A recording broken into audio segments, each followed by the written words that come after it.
It's past 10, colleagues. I just want to greet you. Good morning, everyone, or to today's webinar, Knowledge Translation webinar. Before our speaker takes the podium, it gives me a great pleasure to introduce him to you. His name is Professor Jeremy Grimshaw. He obtained his MPCHB from the University of Edinburgh in the UK and trained as a family physician. He has a PhD in health services research from the University of Aberdeen. He's a full-time professor in the Department of Medicine at the University of Ottawa in Canada. His research focus is around evaluating interventions aimed at disseminating and implementing evidence-based research to inform practice. So, ladies and gentlemen, he will be presenting a webinar or a topic of knowledge translation entitled Knowledge Translation to Maximize the Impact of Research. Over to you, Jeremy. Thank you so much. Thank you. Can I just check that you can see my slide? Can you see my slide? Oh, yes. Good. Yes. Okay. So it's a great. We can see your slide. Okay, it's a great pleasure to be here. I've done many things with the South African Cochrane Centre and its many manifestations over the last 30 years. So it's always a pleasure to join colleagues here. You'll notice that I have a slightly different title to what was introduced. We did a workshop at the MRC yesterday, which very much focused on knowledge translation. We didn't have time to really talk more about implementation. And so in conversation with Mark Engels, so blame him if this is if you join just for KT, we're going to talk more about implementation science. So hopefully that'll be okay. Okay, this is interesting. Okay, all right. First of all, I just want to give you greetings from Canada.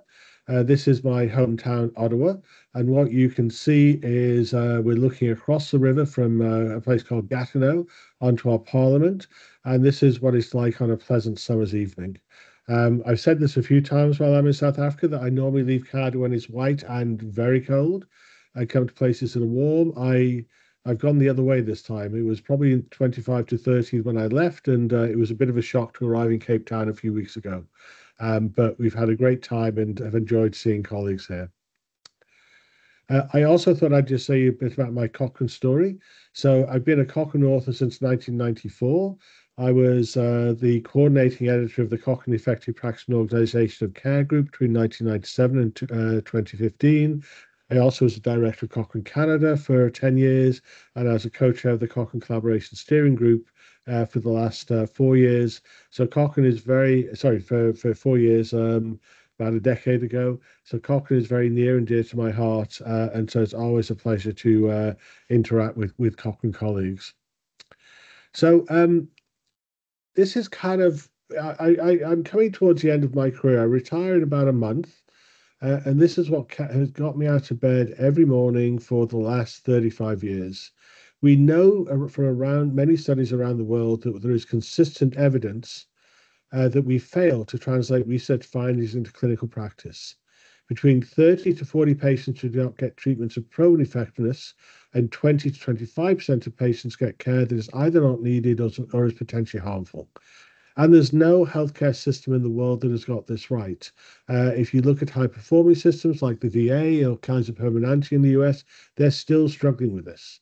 And the fact that nowhere has got it right, I think, just suggests that this is a difficult problem, that implementation of research findings is a fundamental challenge for healthcare systems to optimize care, outcomes, and costs.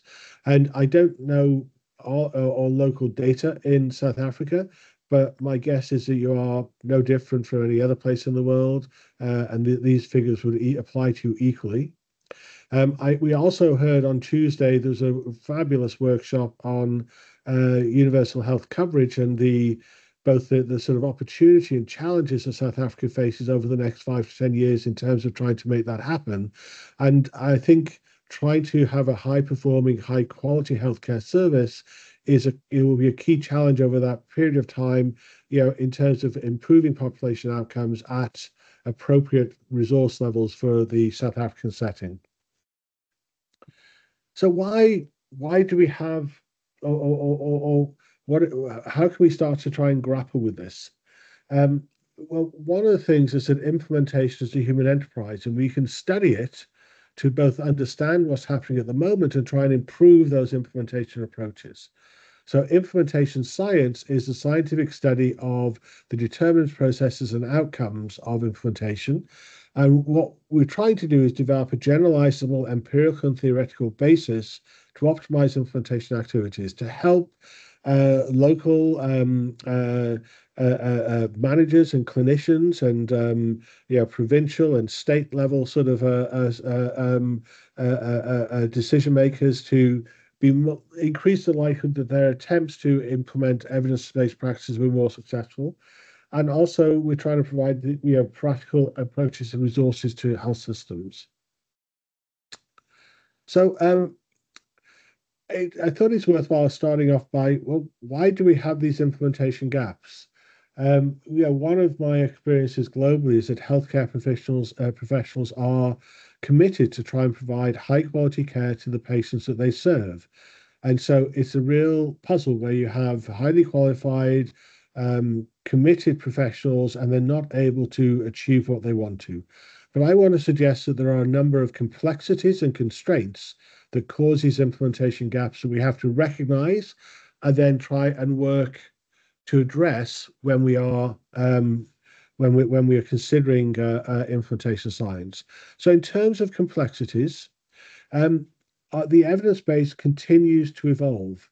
So this was a paper that was published now, probably a decade ago, that said even at that time, so there were 75 trials and 11 systematic reviews being published each day. How can ordinary clinicians, physicians, nurses, pharmacists actually try and keep up?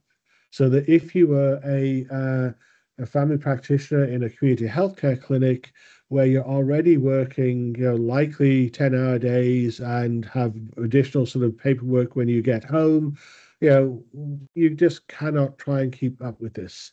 And this is one of those areas where I think in the last 30 years we've made dramatic progress. And this is largely through initiatives like Cochrane.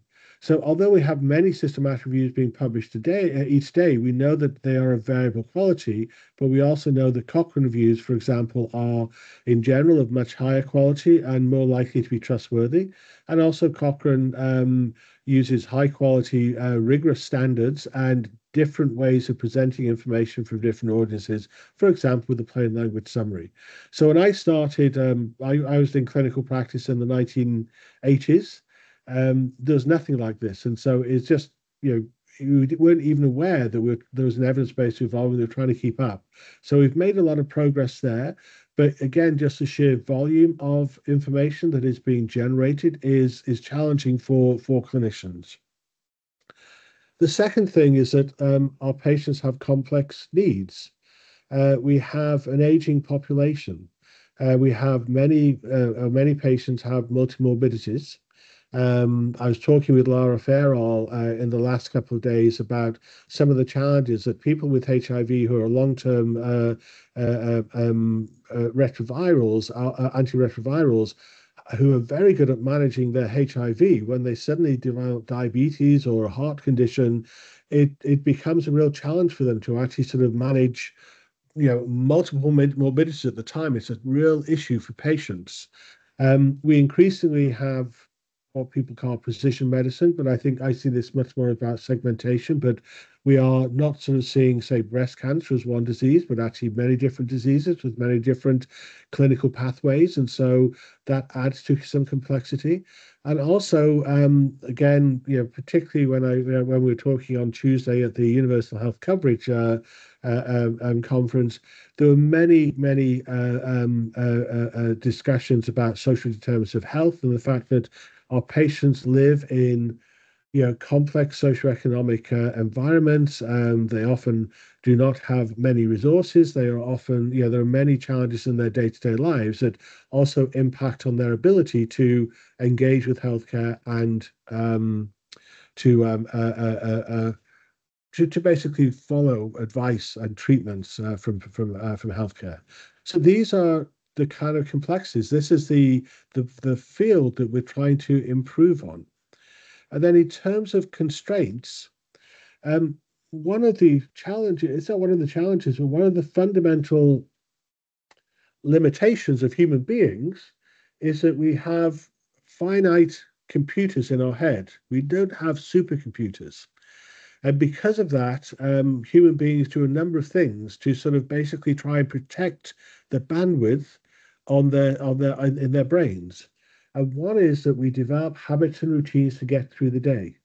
So that if the classic example is if you are driving home from work, you get in the car, you get home to work, and you can't remember what happened on the journey because you're just doing it in a fairly automatic, an automatic sort of way. Unless, say, there's an accident in the road and you have to try and find a detour or whatever, in which case you have to start thinking about this. And it's going to use part of your brain. Human beings also can't assess their performance well. So we all think we're above average drivers, but we know people that we think are below average drivers. And it's almost, I think, a self-defense mechanism that, yeah, we have to feel good about ourselves to get through the day. And it means that we're often not very good at understanding where we are not performing as well as we could. We have numerous heuristics and biases, and also human beings aren't rational human beings living, working in calm, collected, rational environments. There are many things that influence our behavior that actually sort of get in the way of us acting upon the knowledge that we have. And so one of the things is when we think about healthcare professionals, they are human beings. And so healthcare professionals have exactly the same set of constraints. And so we should recognize that and anticipate that as we move forward. And if you want to know more about this, this was a very nice paper led by Sebastian Plothoff and Dominic Kwasnicki in the Social Science of Medicine that was really talking about how to think about habits and routines and semi-autonomous behaviors and the challenges that they were raised for implementation. Um, and this is also just highlighting the fact that we can't assess performance well. This was a nice systematic review done by Alice Adams, who I actually have been citing this paper for 26 years, and I met her in December, and it was a joy. But she looked for studies that actually looked at what clinicians said they did, and then looked for, but also reported objective measures of what they did. And it basically suggested that physicians overestimated their performance by about 27%. So if you are a committed healthcare professional and you want to provide the best care for your patients, but you're overestimating your performance by 27%, you may think you're doing great, but actually you're not doing as well, but you're not challenged, you're not challenging yourself to how do I improve things as we move forward. In terms of multiple influences of behavior, this is work that I find profoundly helpful. It's work that's done by a colleague, Susan Mickey, in University College London. And she basically wanted to bring together all the knowledge base in psychology to identify what psychology as a whole says drives our behavior. And they undertook a number of consensus processes and developed something called the theoretical domains framework. And what you can see on the right-hand side of the screen are the different domains they identified. So if knowledge is a barrier, then it's sort of then people may not do something. If they don't have the skills to do something, they won't do something. If they're working in busy, chaotic environments, then they may forget to do things. If the external environment makes it hard for them to do something, they won't do it. If people who they trust and they want to make sure that they are aligning with them, don't think they should be practicing a certain way, the social influence, they won't do it. And so what this does is sort of say, well, often in the past we've seen knowledge translation implementation as an issue of knowledge, when in fact we have found repeatedly that knowledge is not the major barrier, and often the barriers occur at different levels. If all we're trying to do is address the knowledge issue, then often our efforts fail.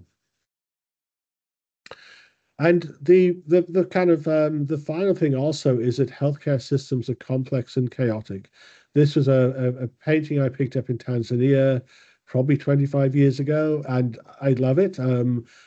Probably our hospitals in Canada don't quite look like this, but the actual the work and the chaos and the pace of work that healthcare professionals are doing is very similar. I visited Gurchur, and I know I'm getting that terribly wrong, the pronunciation, but we walked through a medical ward and we saw the sort of bays of 6 beds of patients, and there are lots of staff moving around. And yeah, it's not that we're asking healthcare professionals to work in calm places where they can think what they're doing. They're always on the move.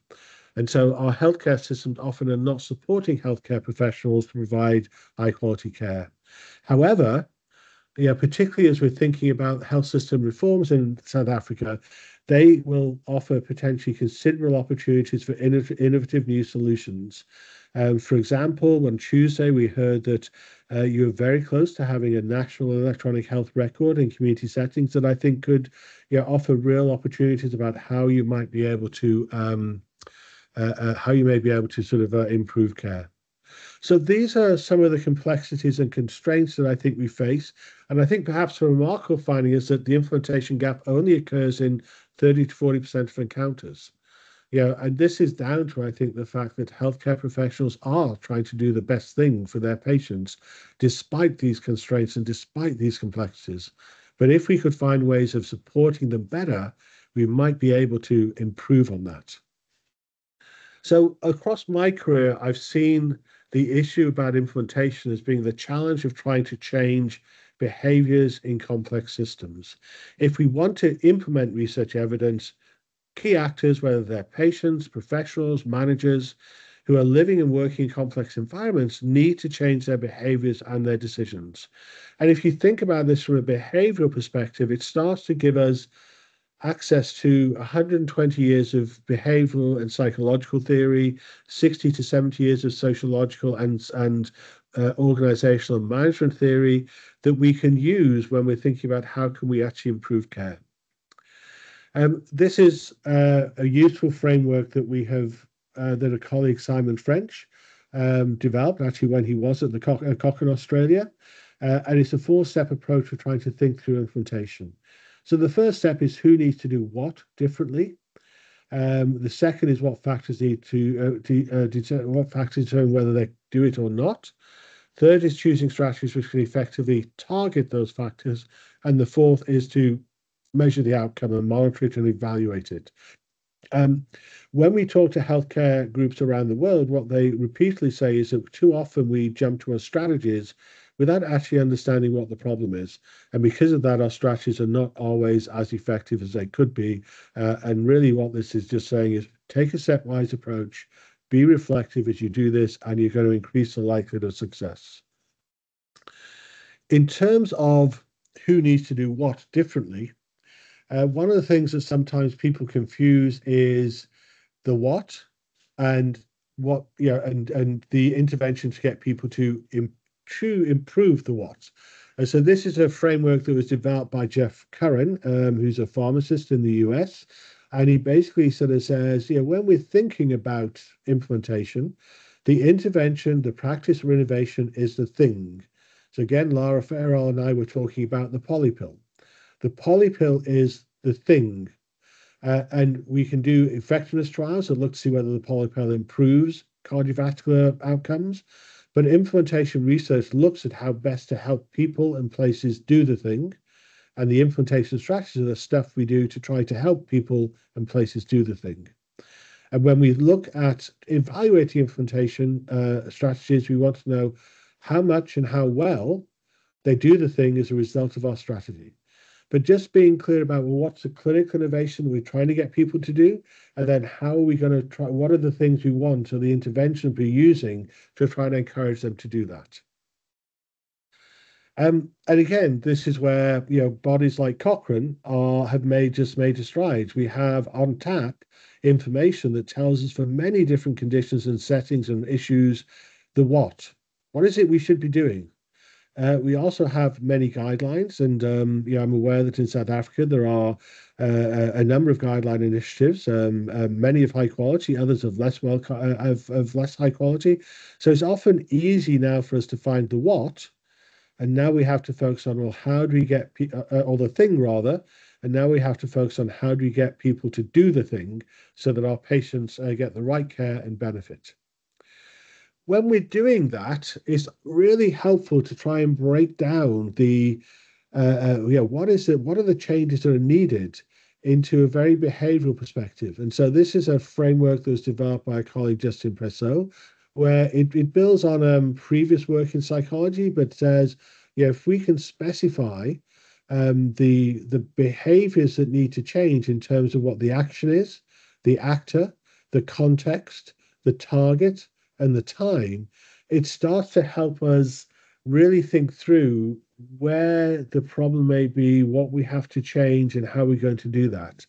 And so, one of the things that you might find quite helpful is to just take a common quality issue that you're dealing with and just try and use this framework and see if you can use it to sort of start to think through, okay, what needs to change. And often our experience is that when we work through this with people in healthcare settings, the focus on very concrete, real world, real case scenario sort of perspectives helps them sort of start to think their way into the problem. And I've already mentioned the theoretical domains framework, but when you want to know what the barriers of facilitators are, there are many theoretical frameworks out there that are potentially helpful for helping us think about what's going on, why are people currently doing what they're doing, and what are the barriers for them to doing evidence-based practice. And one of the nice things about the theoretical domains framework is that when Susan Meeke and colleagues developed this, they developed a qualitative interview schedule that can be administered in about 30 to 40 minutes to healthcare professionals. And if you do that, you can actually screen through all these 14 different factors and identify what the key beliefs and problems are in each of these domains. It will then give you an idea about what we have to address if we want to try and implement things. There are survey versions of this, and there's also other well-developed tools like the CFAR and also the normalization process theory that are there to help. And so again, we don't have to start off with a blank sheet of paper saying, oh, how are we going to ask clinicians about what the challenges are they face? We have tools there that can help us address this. But we should also think about habitual behaviors so that when we ask people about their behaviors, they often can't recognize what's habitual because the fact is habitual means that they're not aware they're doing it at the time. And so I think we have to just expect that and consider that alongside what we're learning about people's reflective processes, there's always going to be some habitual elements that we are likely to have to address, particularly for long-standing sort of knowledge, like how do you manage hypertension? I'm going through this at a fair clip, but hopefully it's okay. If we then moving on to interventions, if you remember when I showed you the Simon French model, I said too often people jump to the solution without thinking about the problem.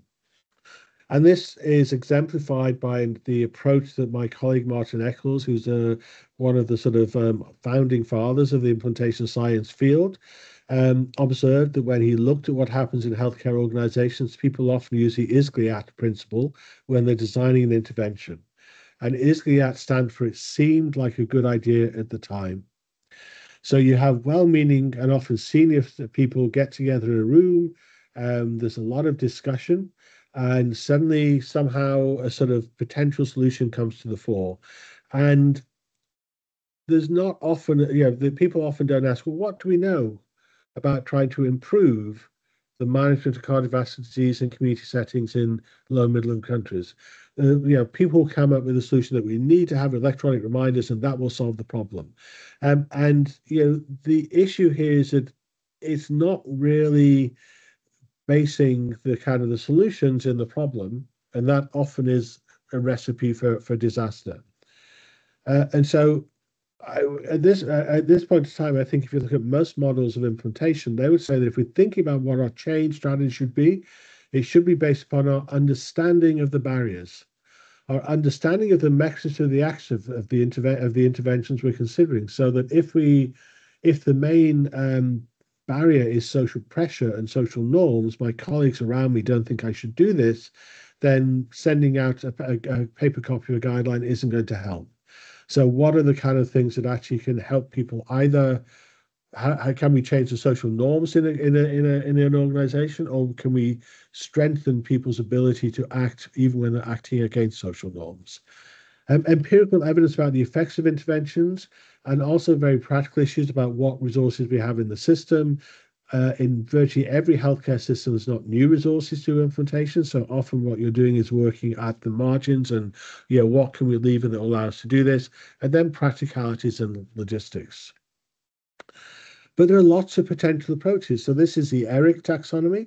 There's also various other taxonomies that sort of list intervention strategies. This was developed by Byron Pyrrell, a colleague in the US, and you can see I've not listed all of them, but there are 73 different interventions that could be used to try and implement change. So the key challenge we have is often trying to think about, well, what interventions are right for the barriers that we face and what our context is. Andy Oxman in 1996 summarized the evidence base then, and it still stands today. All of these solutions work some of the time. None of them work all of the time. It's unclear when they do work, whether they maximally improve practice. It's also unclear when they do work, whether they represent the most efficient use of scarce healthcare quality improvement resources. And so, again, the challenge is thinking about what's the best solution for us in our setting where we're facing these barriers and we have this level of resource. But there's lots of evidence out there. So these are summary of Cochrane or Cochrane-related reviews. And you see there's a fairly similar picture across most of them. So what you have is you get the average improvement is in general 4 to 8%, local opinions are slightly more, but big bodies of evidence. And by 2012, there are 140 trials of audience feedback. This is just being updated. It's under peer review in Cochrane. There's now 299 trials of audience feedback. And alongside these sort of 4 to 8% absolute improvements in practice, there are large interquartile ranges. And what this means from my perspective is that we don't actually know how best to use when and how best to use audience feedback to optimize care. What would happen if we could actually improve performance of audience feedback? So instead of getting an average of 4%, we got an average of 8%. That would be huge. One of the issues when people look at these data is they often say, well, 4% is not very much. But this is 4% applied across a population, and a 4% absolute improvement can have massive effects. We have a colleague in the UK called Sarah Alderson, who's an academic family practitioner, and she's provided feedback to GPs in West Yorkshire on their opioid prescribing rates. And she used an interrupted time series and demonstrated it led to a 1% improvement in performance. And I was in a room with a large audience, lots of quality people there, and they groaned and said, oh, only 1%. And then Sarah said, and that was 17,000 people who did not get an opioid prescribed to them. And in fact, the program saved the NHS £1 million. So when we are thinking on a population and system basis, these small improvements actually have real benefit for individuals and populations, and real benefits in terms of costs averted or resources used appropriately within our healthcare setting. And so, whilst it would be lovely to have a magic bullet that would dramatically improve care, I think we should be taking these 4 to 8% improvements and seeing them as part of our road to building better healthcare systems. Now, I'm also aware that we're in Africa and that many of these studies have been done in high-income countries. And so I think there's often a very appropriate question about, well, to what extent do they apply to us? To what extent could we get similar results if we were doing this work in our settings? And I would recommend everyone to read this paper and also actually just sort of Google Alex Rowe, who works in CDC, and he did this major review of studies published between 1960 and 2016 that were basically strategies to improve healthcare provider practice in low income and middle income country settings. And I think when he started, he expected that there would be not that many studies. But as people will know, when you do a systematic review and you start digging, you often find far more. And you can see he did a good job. He searched 52 electronic databases. So I think he both was in the major bibliographic databases, but regional databases across the world, and also documentary inventories for this. So this is outstanding work that he did with colleagues at CDC. And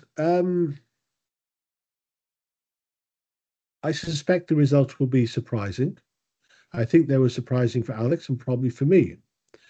So they identified 670 reports of 337 studies of 118 different strategies. So first of all, there's actually quite a large evidence base in low middle countries. So that would not just be in Africa.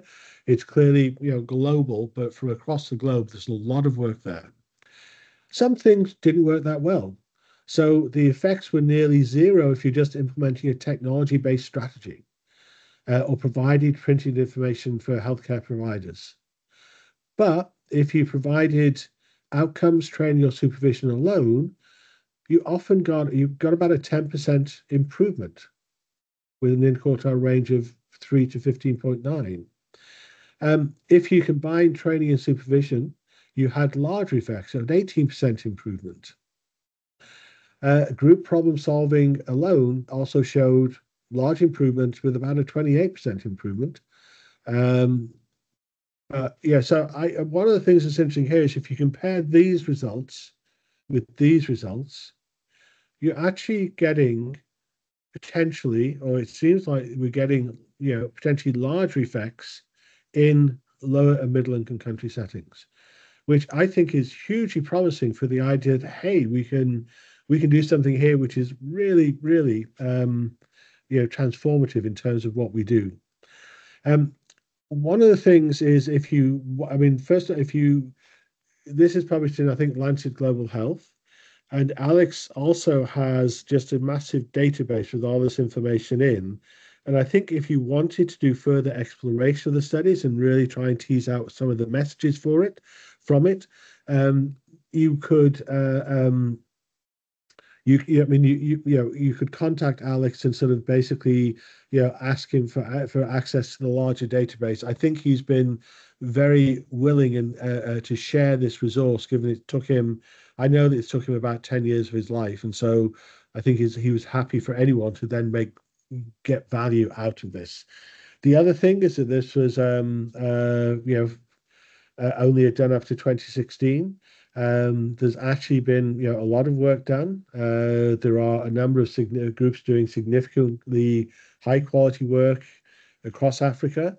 I'm thinking of people like Lara Farrell here, and there's other colleagues at MLC, but also KEMRI in Kenya is just doing outstanding work. And there's kind of probably more recent and high quality information that might help you think about within African settings what are possible. And what can we learn that will help us think more smartly within a South African setting? So hopefully we should be optimistic. If we actually provide support to healthcare professionals and healthcare organizations, they improve. And my guess is they are it sounds like to get those improvements, they must be really hungry for this. If we make things a bit easier for people to do the right thing, they will do it. So I'm very optimistic about the future based on these results. We're almost there, but Mark, if you give me another 10 minutes or so, I think we'll be there. So I want to go back to the Cochrane review of audit and feedback, published in 2012. I mentioned that there were 140 trials with an interquartile range of 4%. So in general, particularly if you're talking about audit and feedback in high income countries in primary care, I would argue that we probably don't need any new trials of audit and feedback versus control. We know that audit and feedback in general works, but if you look at the interquartile range, that suggests that we don't know when best to use it and how to optimize it. In the Cochrane review in 2012, there was a fairly unsophisticated meta-regression done, but that showed that you got large effects if baseline compliance was low, if the source was a supervisor or colleague, or if it's provided more than once, and if it's delivered in both verbal and written formats, and included explicit targets and an action plan. So we already have a number of empirical indicators about what you might be able to increase the effectiveness of your audit and feedback. We've also formed an international study group on audit and feedback called the Audit and Feedback Meta Lab. And that's been doing a lot of other work about, well, can we identify potential ways in which we can improve audit and feedback, and can we do tests of those in large-scale field trials? So this is work by one of my colleagues in Ottawa. His office is actually next door to mine, called Jeremy Grimshaw. And he interviewed something like 30 truly global world experts in feedback, not in health, but from education, psychology, organizational science, management theory, and sort of basically showed them examples of feedback that we use in healthcare settings and said, well, from your perspective, how could you improve that? And they came up with over 300 suggestions, which was a bit overwhelming. But when Jamie and I and our colleagues were talking, it's like, well, there must be some low-hanging fruit, things that we think there is either good empirical evidence, good theoretical validity, or face validity, that these are things that would be worthwhile considering now if you were designing audit feedback or if you were trying to evaluate audit feedback. And these are the 15 things that Jamie came up with. And you can see some of those are the same as what we found in the Cochrane review, but others aren't. And there are many ways here that it will help you think through how you might be able to design your own feedback, hopefully to get large effects. And so there's a lot of knowledge out there that we can use if we're trying to develop implementation strategies. If anyone is interested in audit and feedback as a potential intervention that they want to work with, either in terms of just delivering audit and feedback in the field or doing this as a researcher, as I said, we have an international study group called the Audit and Feedback Meta Lab. If you Google us, you'll be able to find it. And there's resources there, and also a community that is really interested and engaged in terms of trying to help forward our knowledge and forward the use of this intervention as we go around the world. One of the other things that I've really in the last decade come to appreciate is engaging people who got human factors or user-centered design approaches who help us think about, well, if we have an intervention, how do we make sure we don't fall at the first hurdle because we design the intervention in a way that just doesn't fit into people's mindsets or workloads or work processes. And so human factors approach is designed for the way people are, not the way we wish they were. And they will adapt systems to people rather than expecting people to adapt to systems. And so this is just an example of the need for multidisciplinary and interdisciplinary thinking if we want to make progress. Many people can and should contribute to thinking through what the problem is from different perspectives, to thinking through what interventions might be, to helping design those and deliver them. So we start to have basically a framework with a lot of measures and tools that allow us to think our way into this. And it would be, if you are sort of wanting to get involved in implementation research, starting to get sense of those, work out which of these make sense to you and make sense to you in your context, but start to use them to help you guide your thinking as you're moving forward. And also, challenge them. Doesn't work in our setting because of this, and this, or this doesn't fully capture the lived historical experiences that influence how people think and believe and behave in our setting. But there's a lot out there. There's a starting point that you can stand upon. I wanted to just end with a couple of words or a couple of ways of thinking about learning healthcare systems.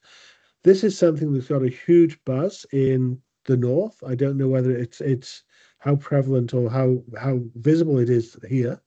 But the idea here is that you have a healthcare system in which science, informatics, and sense of culture are aligned to continuously improve and innovate, with best practice seamlessly embedded in delivery processes, and new knowledge is captured as an integral byproduct of the delivery experience. And this is all they also say in which evidence is both applied and developed as a natural product of the care system we have. On Tuesday, when I heard about the strides that South Africa is taking forward to move forward with transforming towards a universal health coverage, it felt to me quite urgent that alongside the sort of trying to build the system, you are generating knowledge about how or what worked and what doesn't work in terms of improving the system that you want. And so I think this learning healthcare system is a really powerful metaphor for being one part of the journey that you're on over the next 5 to 10 years.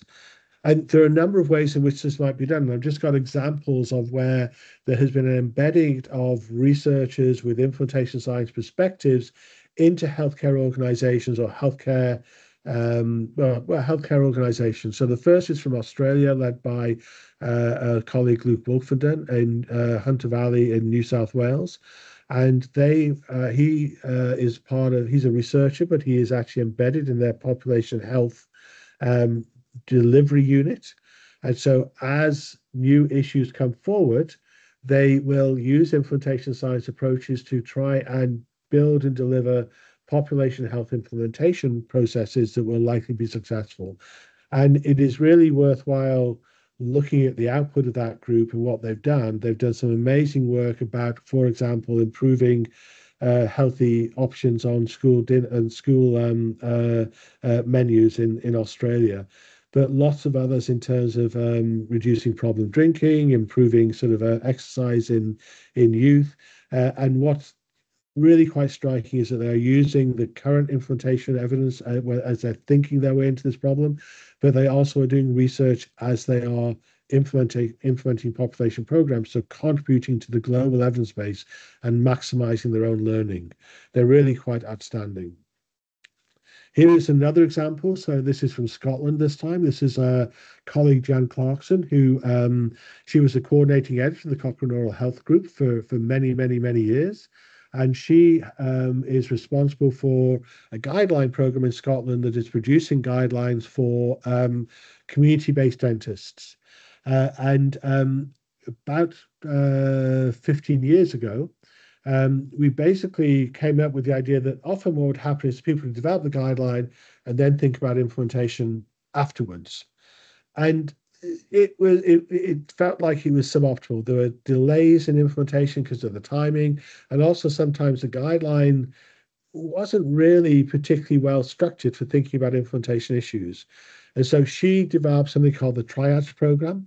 And this is where, alongside the guideline development, there's actually an implementation process to do the diagnostic assessment to try and identify what are the tools and processes that could implement this guideline. So by the time it gets published, it's ready to be implemented. And this is all embedded in NHS Scotland, Education Scotland, who do a lot of service delivery and service support. And so Jan's work feeds into NHS Education Scotland, who then will actually go out and deliver the training and education and change programs that Triage develops. And so it's a remarkable integration of the process, one of the best I've seen in the world. One of the other examples we've got is this is work that Noah Ivers and I have led in Canada. When we think about the audit and feedback review, I said certainly in our settings, we know that audit and feedback in general works, and we shouldn't be testing audit and feedback versus control. So we've introduced a kind of concept of implementation laboratories where you can work with health system providers. So in our province, we have Ontario Health that already provides report cards to about 5,000 family doctors, and Public Health Ontario, who also provides audit and feedback on antimicrobial results to family practice. And when we wanted to work with them, we approached them and said, so you're providing audit and feedback. That's great. It's a very effective intervention. Look at the Cochrane review. It's great you're doing this. Are you absolutely convinced that you have got your audit and feedback right?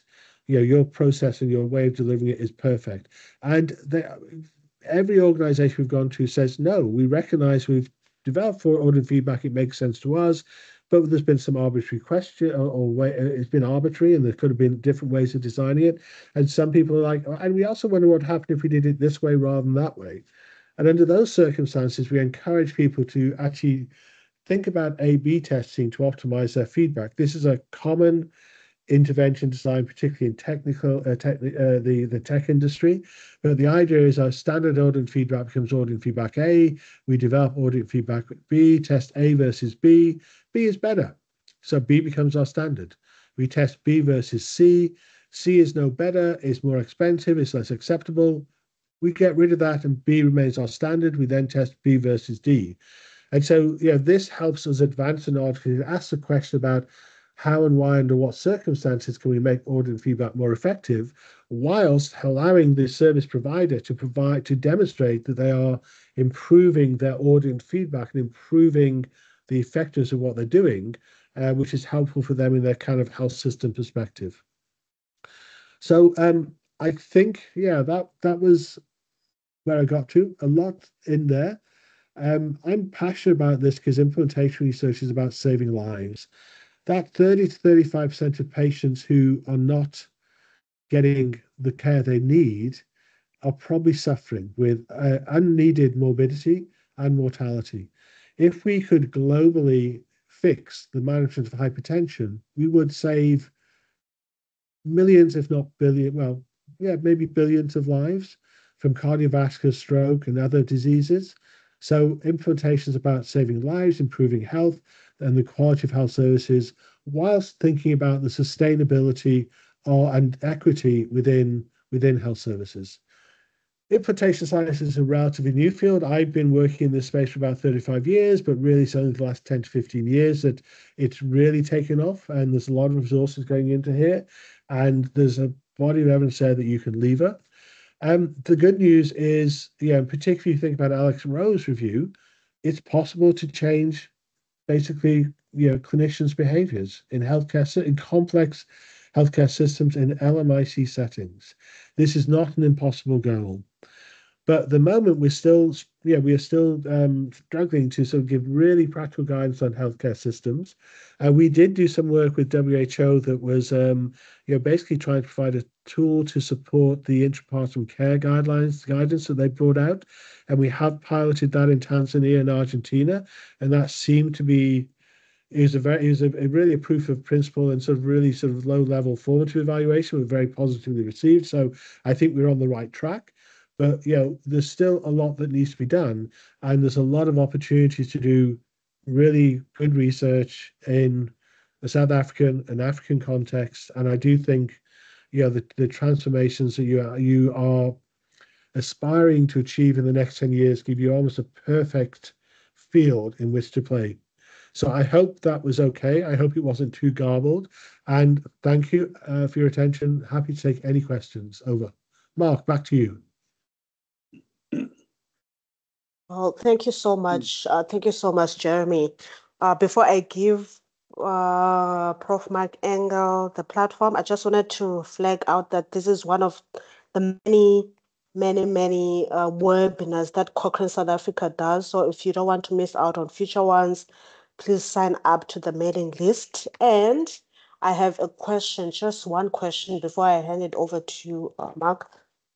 Jeremy, I just wanted to ask, in your experience in knowledge translation, how effective are knowledge translation platforms like those intermediary organizations, initiatives or networks? How effective are they in driving or maximizing the use and impact of research? Have you used that kind of strategy before? Be it having an intermediary structure to help bridge the gap between evidence production and the use by policymakers, healthcare workers, and even going as far as disseminating knowledge to non-scientific audiences. Thank you. Over. Thanks, Annalisa. That's a great question, and I covered a bit of that yesterday in the KT more KT-oriented webinar. But Mark, maybe you want to invite me back and do the KT end if you want. I'm happy to do that. I'll go from Canada. I think we need to sort of think about the knowledge infrastructure that make it easy for people to access knowledge and information. and then the kind of what are the behavioral and organizational things to allow support people to use that knowledge. And so I think that the platforms and the intermediary organizations are necessary, but not sufficient. They really help that ease of access. You know, where do I go to? I go here. This is a trusted place. I think the intermediate organizations are also really helpful because, particularly when we're talking about policy decision makers or civil society, the trusted relation aspect is really important. And you as an individual researcher, or even a group like the South African Cochrane Centre, cannot go and build relationships with everyone in South Africa. However, if you are working with evidence intermediaries that are already have those partnerships, you can lever those. And so I think sort of, as I said, they're necessary, but not sufficient. But I also and I also think that probably the way that we as researchers have to think about them is we need to make sure that we are feeding our work into the platforms. And we talked a lot yesterday about making sure our work is fully reported so it can be incorporated into systematic reviews and other things. But secondly, we're building relationships with those organizations that can help us access um, our sorry, text came in and distracted me. That actually sort of increase our reach. You know, if you're working with a society organization that can routinely get into the office of the minister or a senior civil servant, they will be able to take your message into those areas which, if you as a researcher just phoned up and said, hey, I'm an MLC researcher, can I come and talk to the minister? You're probably at the end of a very long line. And at least I think they are really important tools. And some of the other work that we've been doing with something called the Global Evidence Commission is thinking about how do we get countries to build those platforms and those systems that make it easier for people to access. But I still think we then need the more sort of on the ground implementation stuff if we want to improve care. Over. But that wonderful question. Thank you. Thank you so much. Thank you. That was very informative and helpful. Now, I would love to open the platform for the audience to ask any questions. Please, you can just unmute yourself and ask. Thank you.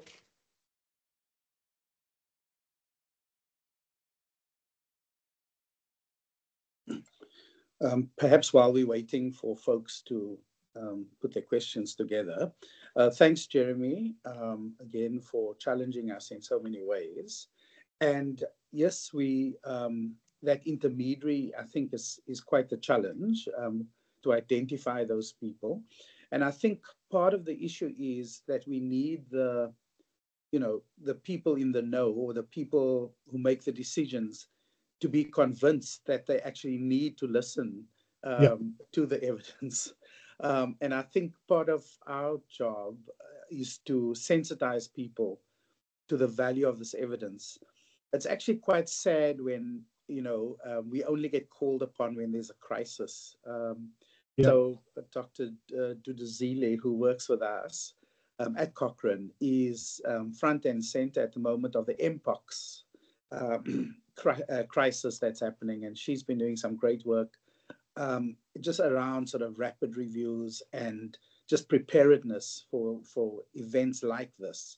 And so much, now, we become particularly known, and suddenly we need the evidence, and we need it from people who have been thinking about it and putting it together. I think what I take away from the couple of sessions that we've had with you is the importance for all of us researchers, all the people on the call, to ensure that their discussion has a very clear, sort of unambiguous implications for policy and research in terms of their work. So oftentimes, one has to almost read between the lines in a discussion to know, how does this really apply, or how is it generalizable to my situation? And so my challenge whenever I give a talk on health research methods is that the discussion must be very clearly, clear on three things. One is, how does this compare to published literature in a sort of systematic way?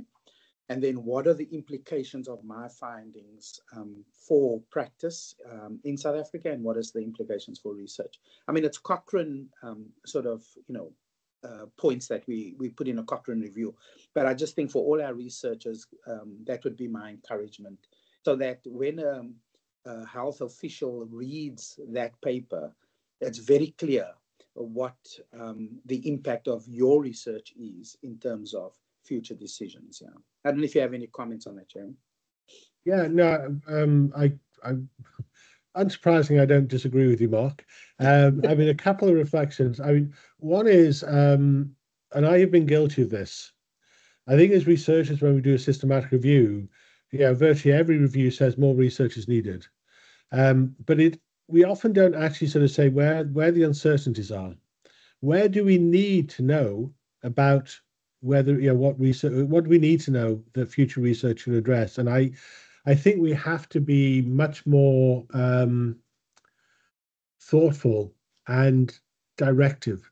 So one of the issues about the audit and feedback review in 2012, I don't think we said it in the review, but yeah, we did actually have a workshop with a lot of stakeholders, and yeah, I think that, I mean, for me, the argument was, well, we should be doing it.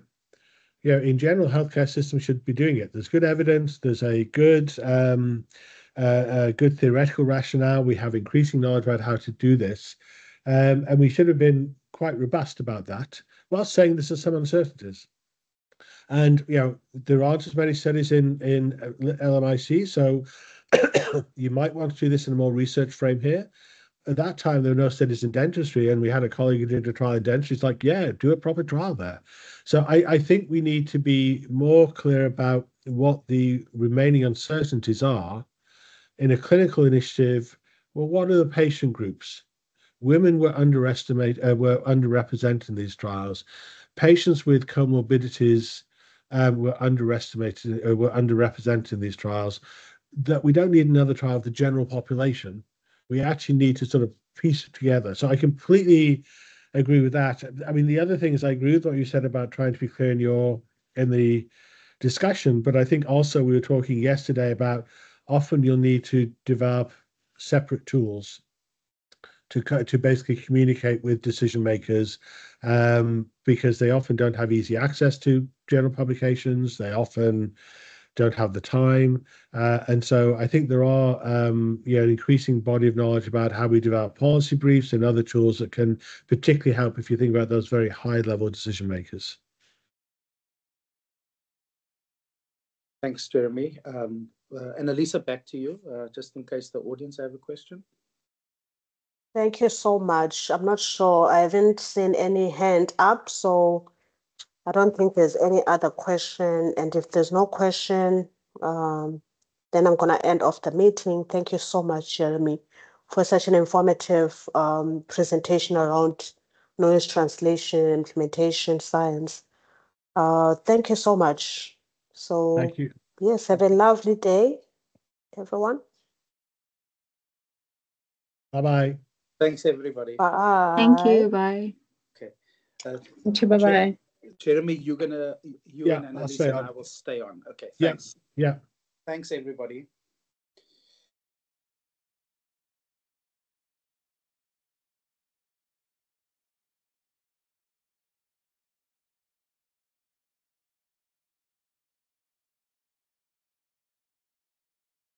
Lorenzo, you may want to, or Anna, you may want to just pause or end the recording.